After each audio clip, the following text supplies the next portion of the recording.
Il y avait une rencontre au sommet de ces 32e de la Coupe de France à la Méno, Nancy-Sochaux, 6000 spectateurs, on en espérait davantage, d'autant plus que les supporters des deux camps s'étaient déplacés nombreux et ne passaient pas inaperçus.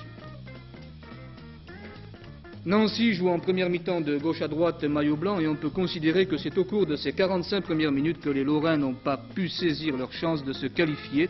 Ils vont se créer des occasions très nombreuses, nous le verrons, mais les tirs des attaquants nancéens vont échouer sur Batman en grande forme, qui a pris une grande part dans le succès des Sochaliens. Voici d'ailleurs des extraits du récital Batman.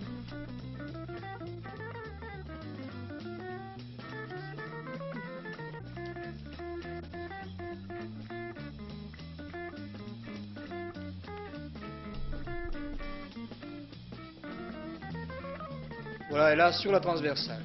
Rien ne sera marqué au cours de cette première mi-temps, la marque 0-0,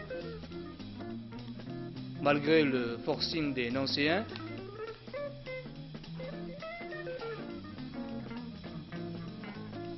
Et alors que va débuter la deuxième période, on s'attend à ce que Nancy concrétise enfin sa domination et parvienne à tromper Batman. Mais en l'espace de 4 minutes, le match va basculer et Sochaux va réussir 2 buts. Par Melik tout d'abord, un tir de Mayer, une main, l'arbitre laisse jouer, reprise de Melik.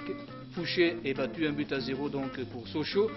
Nancy accuse le coup et 4 minutes plus tard, c'est Mayer qui, reprenant un centre venu de la droite de Goragué, va réussir le deuxième but.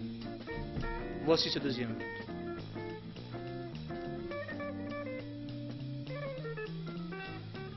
2-0, il reste encore une vingtaine de minutes avant la fin de la rencontre. Nancy va faire pression sur la défense sochalienne pour revenir, mais ne parviendra qu'à réduire l'écart par RB. Et Nancy quitte donc la Coupe de France au stade des 32e de finale, mais on peut considérer que l'équipe nancéenne quitte cette Coupe de France avec les honneurs.